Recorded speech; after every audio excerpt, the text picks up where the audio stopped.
You're listening to English with Monty, the podcast about the English language. If you're an English language learner, have a keen interest in language, or you're a teacher, then this podcast is for you. We give tips and advice and discuss topics about learning and teaching. We hope you find it fun and informative, that it gives you help and encouragement in your journey with the English language.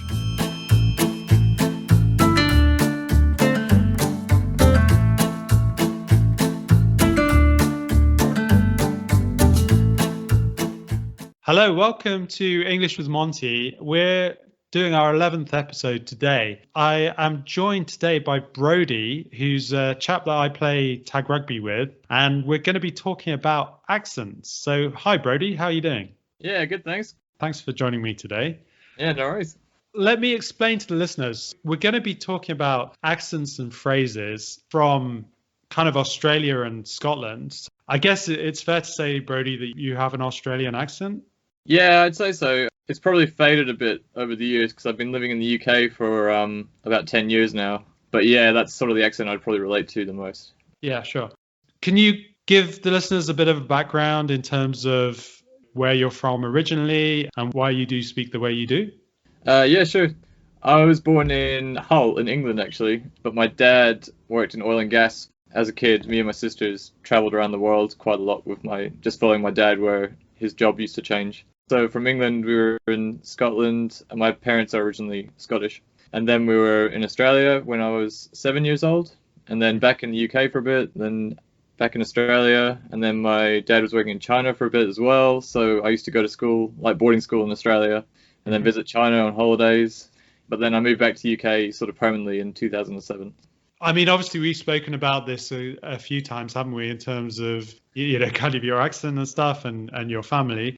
I seem to remember you saying to me something about the fact that when you were at boarding school in Australia, you wanted to fit in a bit more.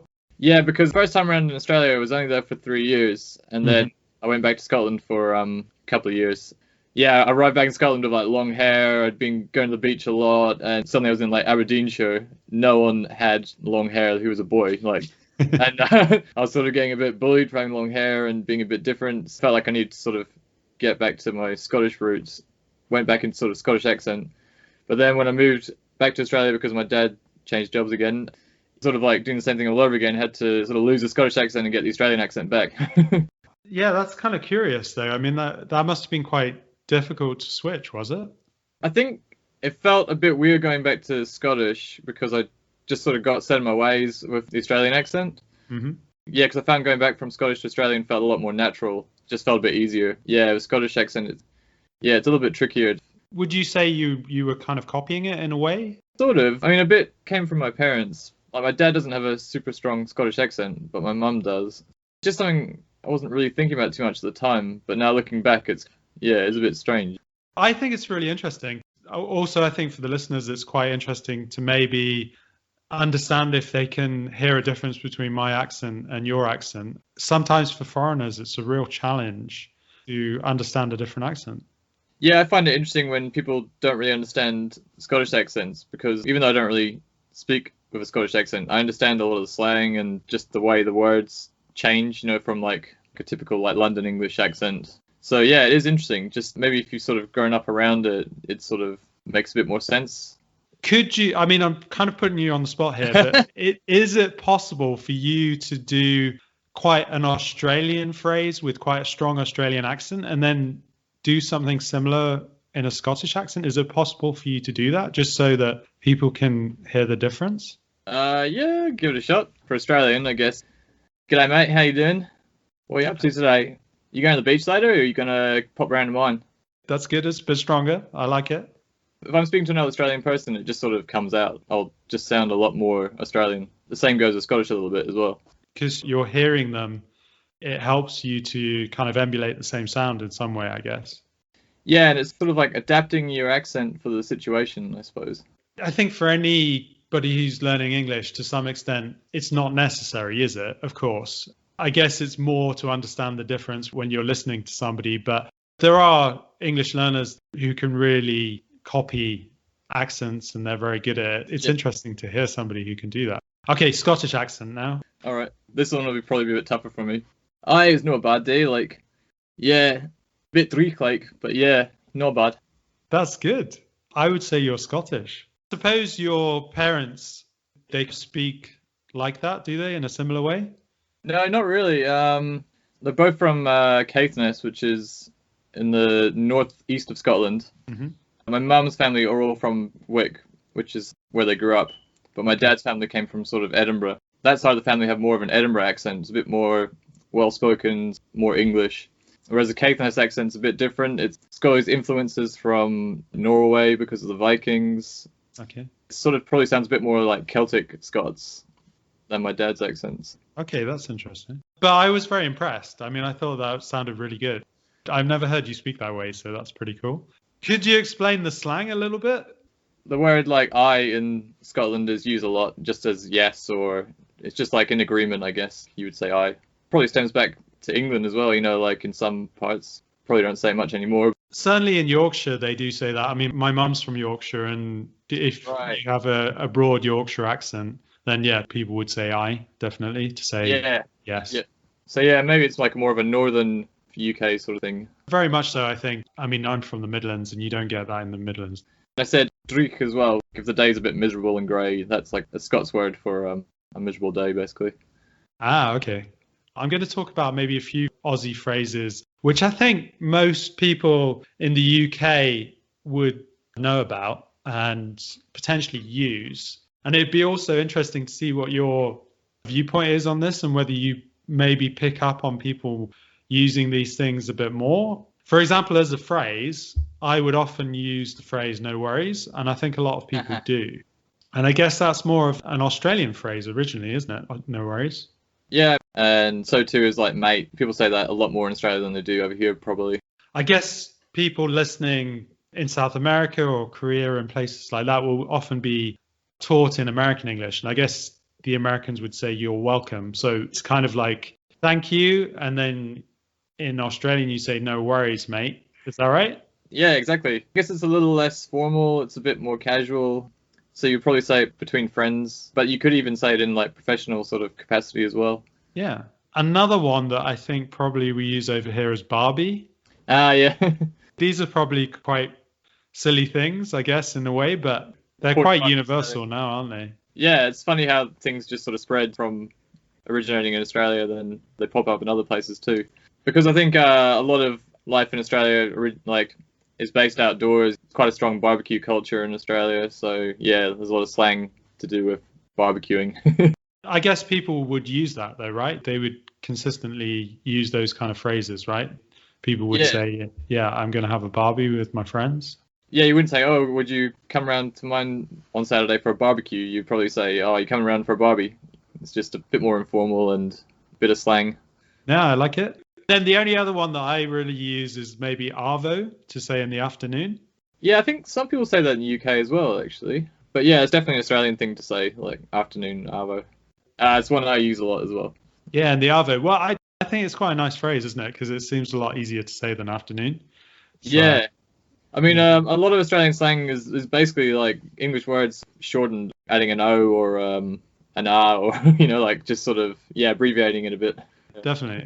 It makes it quite familiar, doesn't it? Like, as in a bit friendlier than in Britain. Maybe we're a bit too formal in that respect. Yeah, it sort of does break down conversations quite nicely. You can turn something that could be formal into a more, relaxed and digestible conversation, I guess. Like What other phrases might there be that might be interesting for the listeners? the classic "g'day," which is just "good day" or saying hello, which I think most people know about. Yeah, I guess so. Would most people use that though in everyday talk? A little bit. I think in the country it's probably used a bit more of a rural thing, but it is used in the city as well. Okay. Oh, I don't know. Well, there you go. Don't know. Just said I don't know to don't know. Well, Australia's got quite a good drinking culture, so there's quite a lot of slang words and phrases for that. For instance, Australia, if you want to buy alcohol, you wouldn't go to your local shop. You'd go to a specific outlet for it called a bottle shop. In Australia, it's abbreviated as bottle-o. Bottle-o. And you even get drive-through ones. Oh, really? Okay. Yeah. Oh, this is interesting. I haven't heard that one before. If you go to your supermarket, they won't sell alcohol. They'll just sell groceries. Yeah, you nip down to Bottle-o and grab some stubbies probably, or some tinnies. Some stubbies or some tinnies. Yeah. Wow. Okay, and a stubby is like a small bottle, is that right? Yeah, Stubby's a small bottle and Tinnies is a can. Okay. Would you say boozer for a pub, or is that? Probably not. Oh yeah, you could do. Yeah. It's funny because I left Australia just as I turned 18. I had like a handful of nights out in Australian pubs. Most of my pub culture is more English, I guess. Okay, no, fair enough. Yeah, probably just be kind of similar to the UK, like boozer or I suppose things like that, because they've kind of been used in both countries, sometimes it's difficult to know where the origins are from. yeah, According to what I've read, potentially it could be from Australia, but a lot of English people would use that as a normal phrase. It doesn't always become clear, does it, where the word comes from necessarily? yeah, it's true. And especially in today where it's so easy to travel and things are getting more and more muddied, I guess. Yeah, Compared to our parents' time, it was people had more set personalities or identities. definitely. As you say, with people traveling around, it just kind of mixes everything up, doesn't it? Precisely. Is there any other phrases you wanted to talk about at all? Thing in Australia called mateship. It surrounds like the word mate, which we talked about earlier. It comes from back in the war, you had the Anzacs. Sort of comes from this unity of men, and also like when Australia first started up as a place where convicts were, people were in pretty tough conditions, so they had to sort of band together to get through it. The word mate comes from that sort of mateship, which is like a cultural identity for Australia. I don't know any other country that has that. There's such an emphasis on the word mate behind it like that. Because it is important in terms of using that phrase, isn't it? Obviously, again, in Britain, we use the word mate, don't we? But perhaps it's used more in the South, I guess. Fair to say, but maybe. Probably. That's interesting because I think in the south of England, the Australian accent, it mainly comes from the south of England. And you can sort of see similarities between Cockney and Australian, which I've definitely noticed living in London for the last few years. It's quite possible that when people went over to Australia originally, there was that influence from the East End of London or London in general to the Australian accent and language. I'm guessing most convicts were coming from England, and I'm guessing because London was probably the biggest city, there was like quite an influx from that particular spot. I guess that makes sense, right? Yeah, Australia's just like a smelting pot of Irish, Scottish, Welsh, and then Europeans. Like, they're quite big Greek and Italian communities in Australia as well. I had one phrase which I thought was quite funny. I'm going to try and do a very bad Australian accent. Yeah, go for it. There was these two Australian girls walking down the beach. There was a couple of English guys walking in the other direction. One of the girls, when she was walking past them, was like, shit, I've snapped my thong. And both of the guys turned around really quickly because obviously in British English, that means something very different to Australian. Yeah, because I guess the thong in the UK or in Europe is you think of the a woman's lingerie, a piece of underwear. Whereas in Australia, that's a flip-flop. Exactly. Something you would wear to the beach, isn't it? Yeah, exactly. But yeah, interesting. I was reading up on this. The Australian word for thong was around before it was used as thong for a piece of underwear. Oh, really? So I think that came from the 1960s, whereas thong has only been used since the 90s. That's quite curious. Might be wrong, but... if it's right, it's very interesting. I mean, the actual flip-flop idea is before. In Australia, you've always called them thongs, and then we adopted the meaning later on. I think so, yeah. You can sort of see why. I mean, it does sort of look like a thong on your foot. Just a small piece of rubber holding onto the actual sole. So definitely, yeah. I like that one. You've reached the midpoint of the episode, and we thought we'd ask you a quick quiz question about which word has the most number of definitions. So that question again. Which word has the most number of definitions? We'll answer your question at the end of the podcast, so stay tuned. What about Scottish phrases? What kind of Scottish phrases would people hear when they go up there? I've got a few. Maybe if you start off and see what you come up with first. If you're visiting the Highlands, you'll definitely hear the word loch a lot. Yeah, sure. Just the Scottish word for lake. Okay. But then there's more to do with that as well. Like there's words like burn, which is a stream. Okay. A glen, which is a valley. There's all sorts of like alternative Scots words for landmarks, geographical differences. You sort of just come to know the more you go out there, basically. Another one, a cairn as well. Yeah, that's right. Cairns like commander stones. Okay. And you also get these things called brochs, which are sort of man-made Iron Age structures. No one's actually really sure what they were. Okay. It's a bit of speculation around those. Actually, in Glasgow, people, if they're having a night out and having a good time, you might be dancing and you might go, "Get loudy." Get loudy. Get loudy. Just like go for it. Okay. You could use that, say like you're trying to push something or you're making effort to do something. Someone might be like, "Come on, get loudy." Oh, okay. I think it can be sort of adapted for different situations.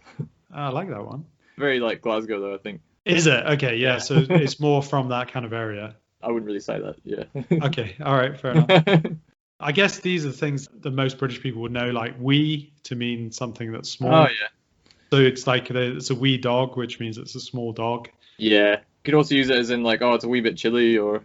That's true. Yeah, that's a good point. Tatty, maybe, like for Yeah. a potato.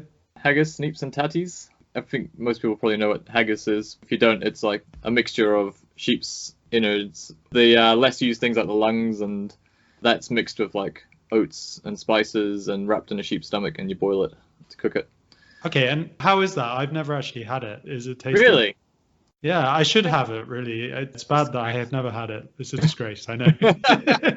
How does it taste? Is it nice? Yeah, I love it. I sort of associate it with colder months.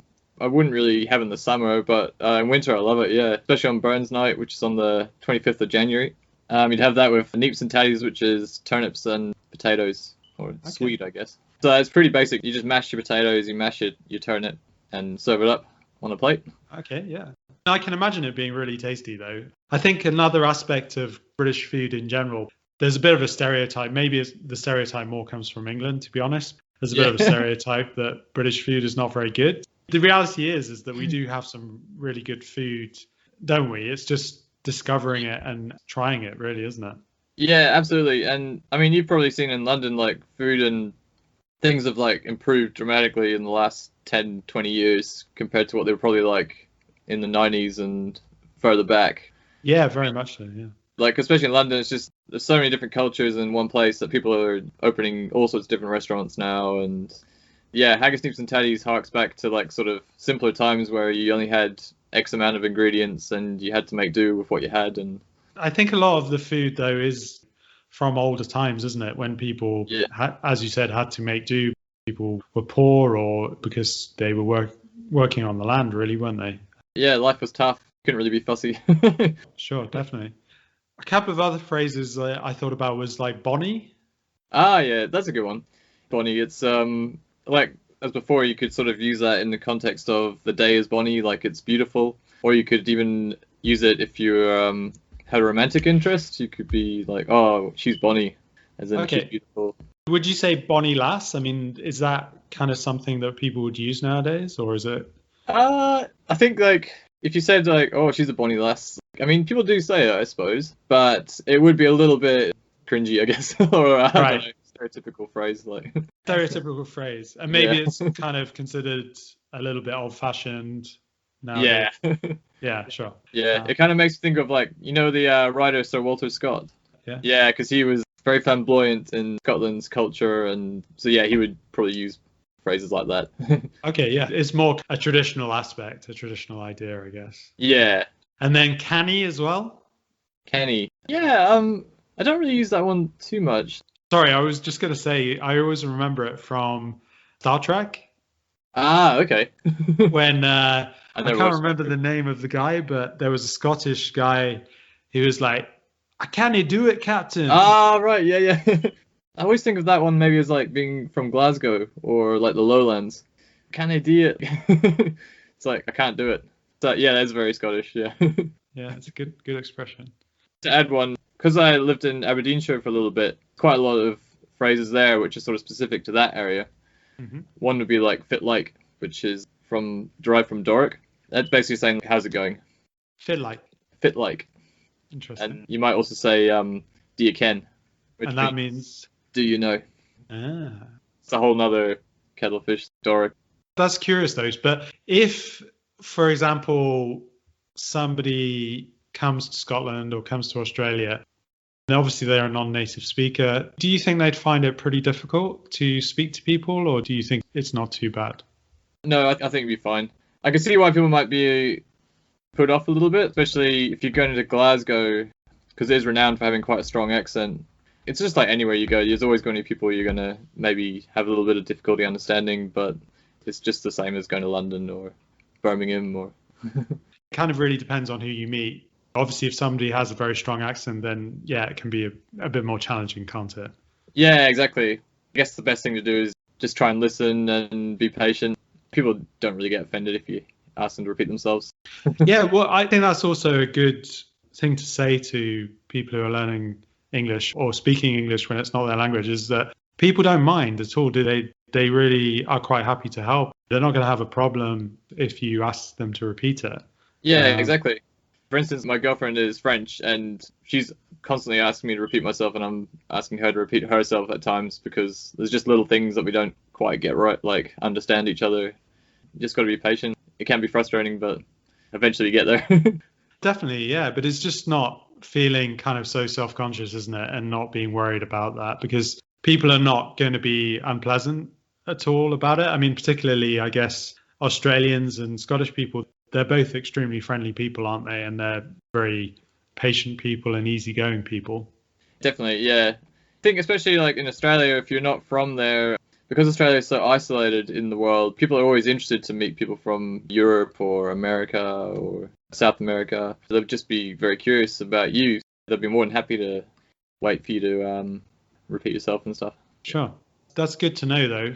For all the listeners, don't worry. I mean, just go for it. We could say no worries, I guess. So yeah. It's all good. Exactly. That's it. No worries. Yeah. I don't know if there are any final questions you wanted to ask me, because I was thinking of wrapping things up now. I was sort of thinking about this before the show. When you're teaching, do you teach your students about accents? Does that come into the curriculum very much? It doesn't too often. I mean, we do sometimes talk about it a little bit, and I know most learners do have a difficulty with the Scottish accent, especially over the phone. It's probably something that I should focus a bit more on, and I'd be interested to get feedback from listeners and to see if they do want to learn a bit more about accents. I think they are an important aspect. Sure. And that's partly why I wanted to do the podcast today, really. It's focusing on that idea. Oh, I see. I've been learning French in my spare time. One tip I got from a French teacher a while ago was try and speak with a French accent when you're doing it. I try to do that. And I was just wondering if maybe the same as with English, like that's what you try and do as well. It's not a primary recommendation to people to do that. I mean, obviously, if people do want to do that, then yeah, I guess it's a nice thing in a way. But I don't know. I mean, my philosophy has always been that in terms of an accent, it's almost a secondary consideration. I see. And perhaps I shouldn't necessarily focus on it in that way. Perhaps I should maybe make it a bit more of a thing. I'm not really sure. I mean, I don't know about you. Obviously, you have a French girlfriend. But for example, the French accent by British people is seen as a sexy accent. Yeah. If you have a French person speaking English, it's considered attractive when they actually speak with a French accent.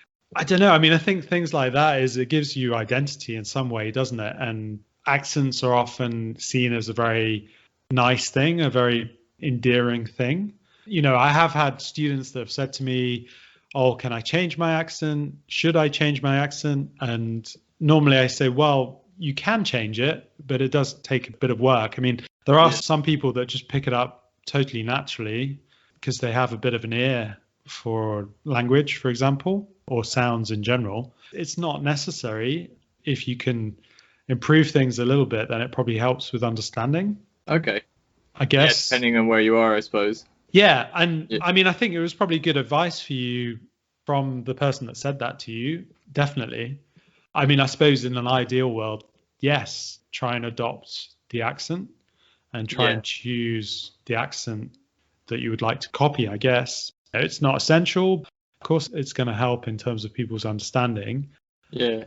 But maybe an aspect to it is that people will think that you're from France rather than being from where you're from.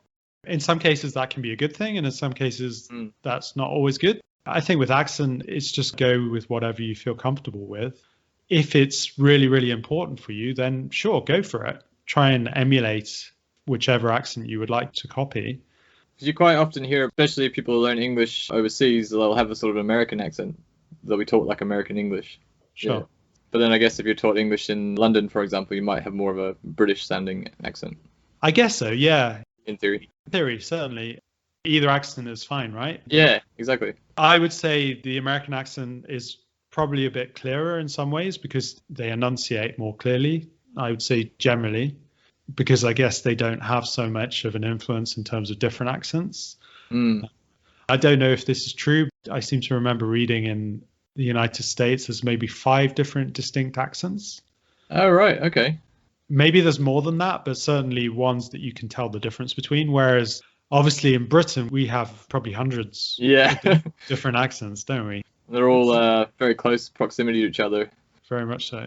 Definitely one of the most interesting things about the UK is you can drive 50 miles somewhere and have a totally different accent. Where I'm from a village between Birmingham and Coventry doesn't really have an accent or a strong accent. You can hear it if you're from the area, but it doesn't have the same accent certainly as Birmingham. I mean, Birmingham is a very strong accent. Yeah, it is. Everybody kind of knows that accent, don't they? Because it's very distinctive. Yeah, definitely. Well, I'll have to do another episode on that. Just on Birmingham. Just on Birmingham, yeah. We'll wrap up, but thanks very much for joining me, Brodie. I really appreciate you talking about things today. Yeah, no worries. And hopefully that gives people a better idea of how accents work and different phrases and things like that. Write in if you're interested in learning some more. So john@monteenglish.co.uk. Guess if you want to ask Brodie as well, potentially about experiences in Scotland or Australia. Would that be okay, Brodie, if somebody... Yeah. Okay, great. Perfect. Thanks very much. Really appreciate it. And I'll see you later on this evening for our game of Tag Rugby. Oh, yeah. Can't wait. Tune in soon for English with Monty. Remember our quiz question from earlier about which word has the most number of definitions? Well, the answer is the word set with 464 definitions. So really quite a lot. Well, you better get learning. Tune in next time to English with Monty.